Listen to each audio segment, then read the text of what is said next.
gentlemen, we're here watching a game between TinyDragon and Michealleo, or Michealleo. Michealleo works. Call him Michealleo.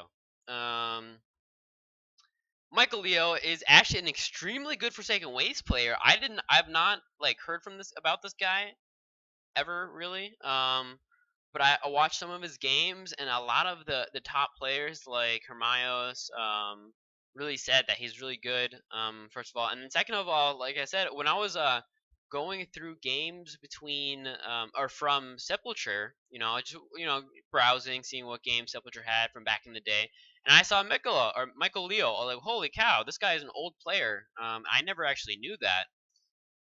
Either way, so he's actually a very good player. So I'm actually really excited here to see how he does versus TinyDragon.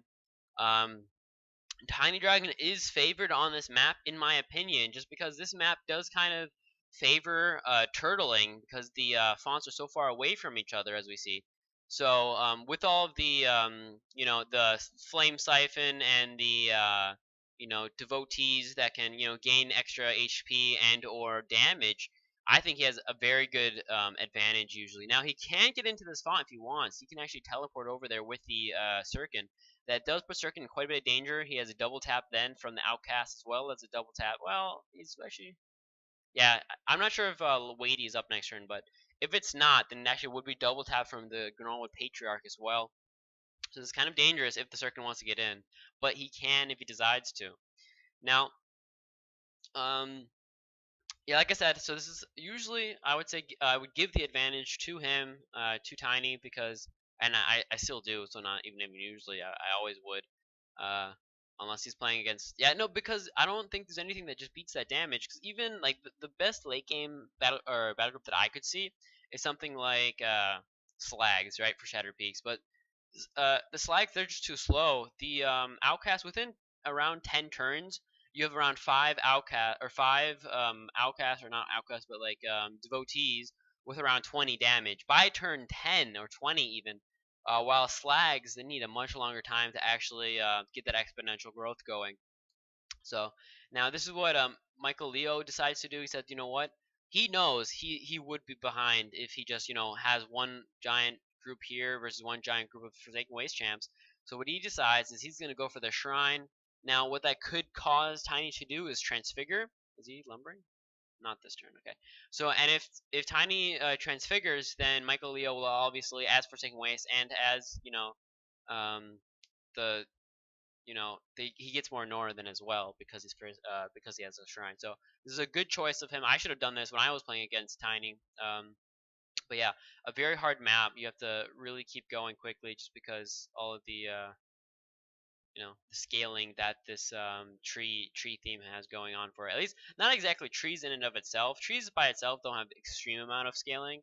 But the devotee sub theme of trees has a lot of scaling with all the you don't actually have a champion here with it yet, but the sacrifices give a lot of damage.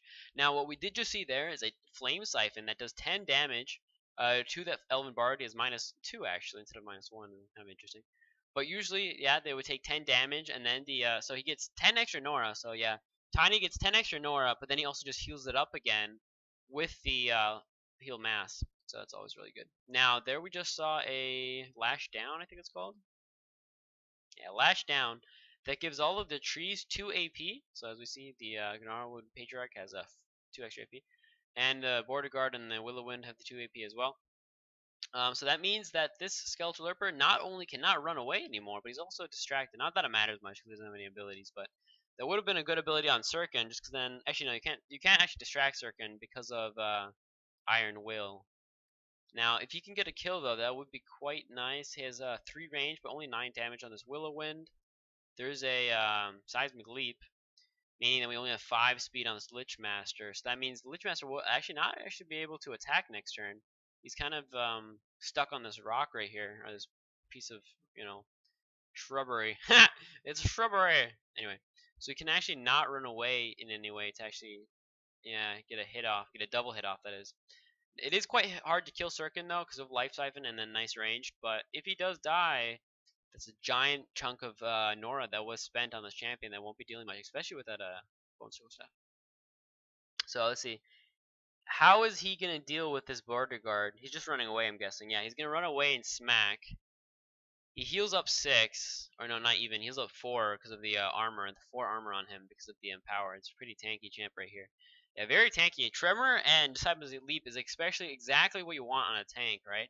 You just want to disrupt. Like, you don't even need to use your basic attack. You just want to be disrupting shit, right?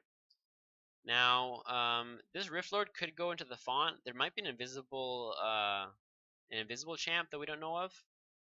All right, so he could put a relic down, right, if he wants. Now this is, like I said, a good choice by Michealleo to really split up the KF, because KF, what they want, or at least this tree theme, what they want is to put down the greenhouse, and the greenhouse gives extreme amount of damage to all these tree champs. And if they're split up like this, then you can't actually put down any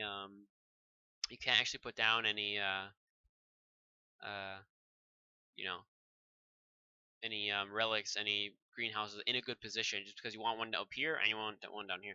Now what we did just see though was that tempo go off on the Elven Bard, so we know there is a spell that was played that we can't see. Now my idea, or my thought, is probably what that spell is probably what am I saying? My theory? No, what's the word? I don't give a fuck. Is that it was probably a cancel magic, or not cancel magic, ancient protection. So the next spell that is played by TinyDragon will be cancelled in is my guess. So we'll have to see. That was a lot of damage. Yeah, okay, no, that was a hit from the border guard, right? Yeah, hit from the border guard,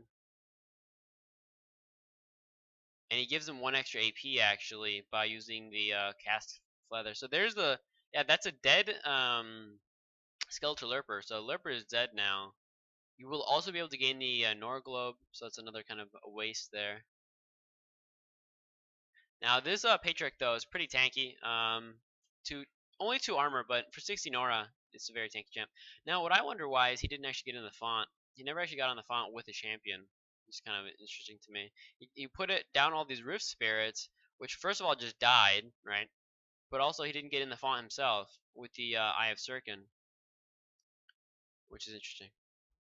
Another cool play that TinyDragon likes to do with his Gnarlord Patriarch often is he does take root, right? Then it's 1-3 range, and then you're like, okay, I'll just stay right out of range of it.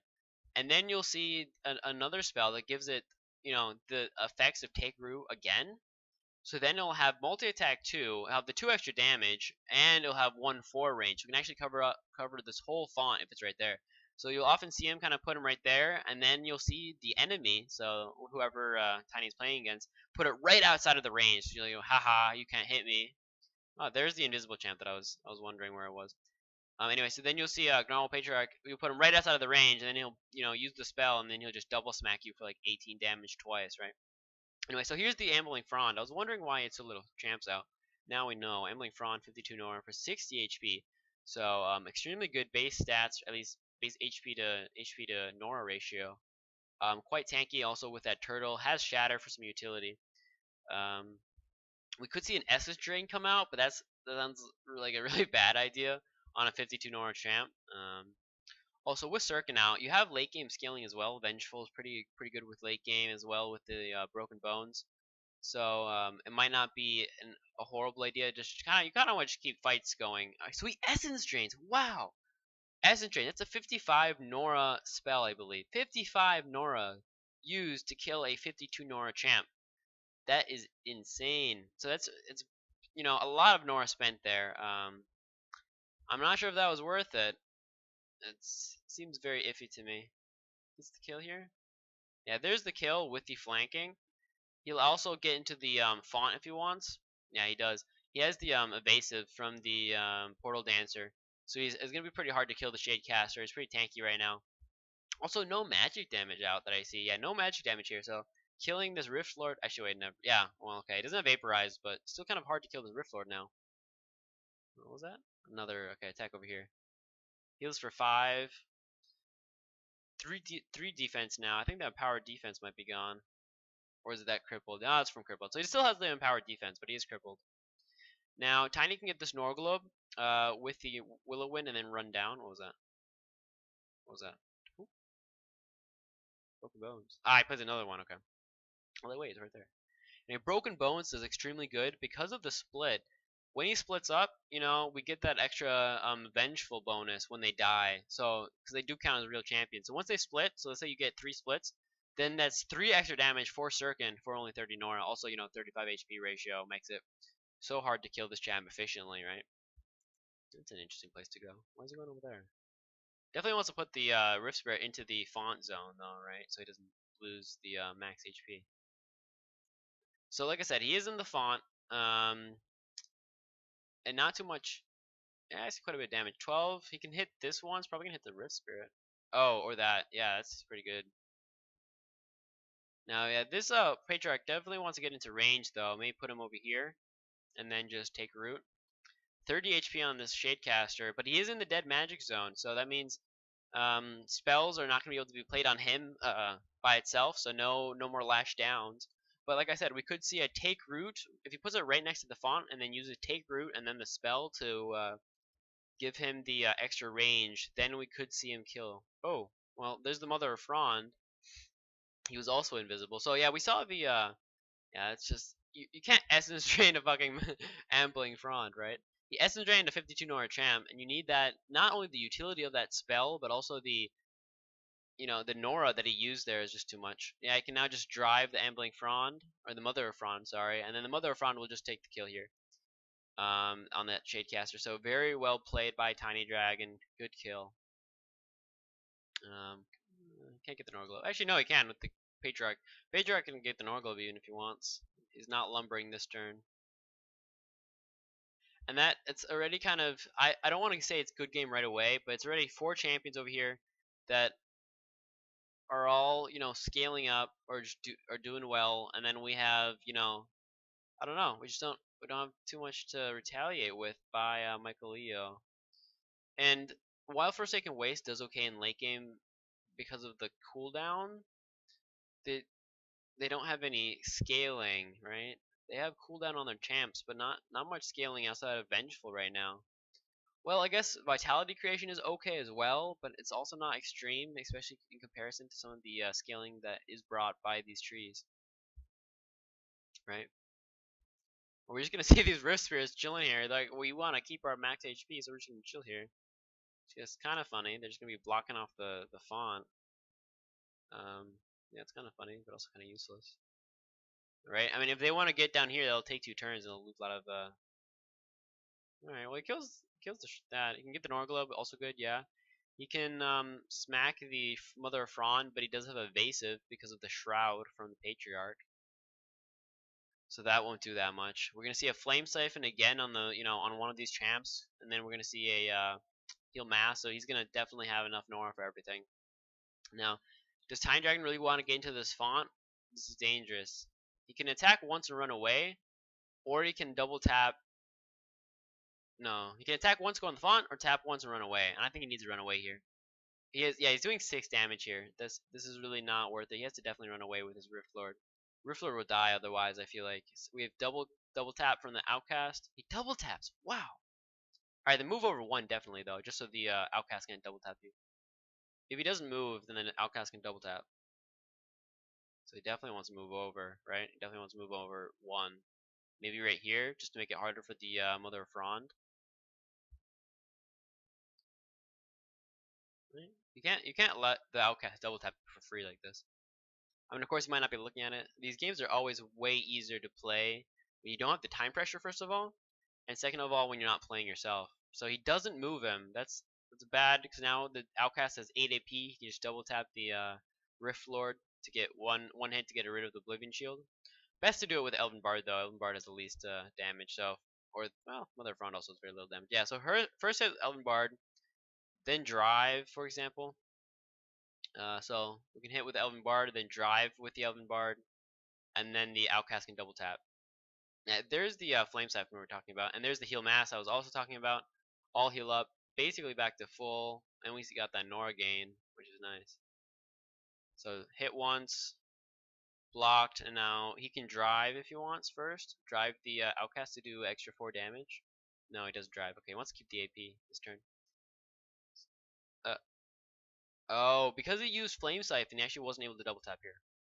But it doesn't really matter. This Rift Lord is kind of just, I don't see any way in which Michealleo can get a kill next turn, even though Witchmaster can jump over there and get a hit.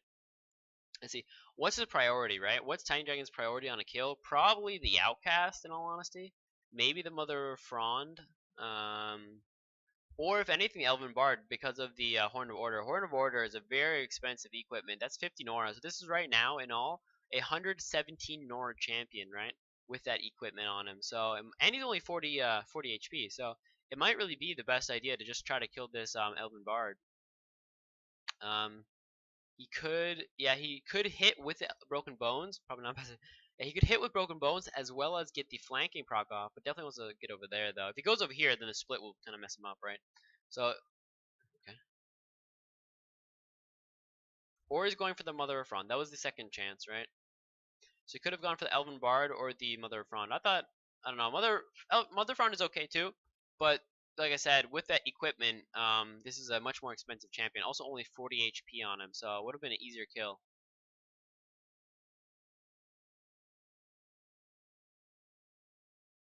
Now he can teleport and hit once with Sirkin. He can hit once with Eye of Sirkin as well. Yeah, I should have really gone for the Bard, or if he used the spell, he could have killed the Bard. I'm not sure if he can. This is 45 HP, so it's a bit more. Also, 1 armor instead of 0. Like I said, and with the Point of Order, it's just worth more, right? Like, why would you not kill the Elven Bard? That's interesting. That's just for the soul channeling, right? Now we could see a mobility here. I mean, a mobilization. Sorry. Yeah, so he's going for the Mother of Frond. Ooh, Berserker attack. Interesting. Going for the Mother of Frond. Is very close to a kill. But I don't see one unless he uses a spell. He has another close to maybe that 9 damage from the Eroi. Then he would need another. How much was that? 7 even only. So he needs 10 more damage to kill this Mother of Frond. Soulbane would get the kill and curse, but he's not deploying champs then. But Soulbane would get the kill, right? And he has to get the kill now, though. If he doesn't get this kill, it's game. Like, and it already might be by itself, but he doesn't get the kill. He played the Relic. He plays the Elisarian Vex, but doesn't get the kill here. Huh. Man, I thought Michealleo was good. No, I'm not. I'm not being mean. But now Sirkin might be dead. I don't think so. Eye of Sirkin might be dead. I'm not sure. But definitely one of these champions is definitely dead. We're definitely gonna see a battle hymn. We could see a take root here by the Gnarlwood Patriarch. What was that? What the fuck? Overgrowth. Oh, interesting. What was Overgrowth used for? I don't even know what Overgrowth does. I think it gives 10 HP. Oh, he used. Oh, wow. So the reason he used Overgrowth is because he wanted to make sure that. No. He didn't use another spell. Well, I was thinking he used Overgrowth so that to make sure that Ancient Protection wouldn't screw him up. Yeah, but we just saw a really good Seismic Leap to mess this up. And then we saw another Tremor, so that was really well done. So Sirkin's dead, definitely. Sirkin's definitely dead. We saw the Battle Hymn go off. Yeah, there's the 1 kill. And then we're going to probably see another kill here even. Definitely Broken Bones is dead. Might even kill the Soul. Yeah. The Underdark Soul caster is dead, probably. No, he's 2-4 range. You could kill the Eye of Sirkin if he wants. Or the Roof Lord. Yeah, whatever. Everything's dead. It doesn't really matter. Everything's dead, basically. Doesn't really care. Everything's just dead. Yeah, run back one. He had 21 damage right now because of the Encouraged. That's interesting. So he can kill both of them. And the Broken Bones here. Now, he does leave alive the Eye of Sirkin, but it doesn't really matter. Right now, we have so many champions alive. Now, a lot of Norglobes to be taken, but there's just no, stuff behind Michealleo's forces now. You can get all the Norglobes. That's one thing going for him. That's GG. Well played.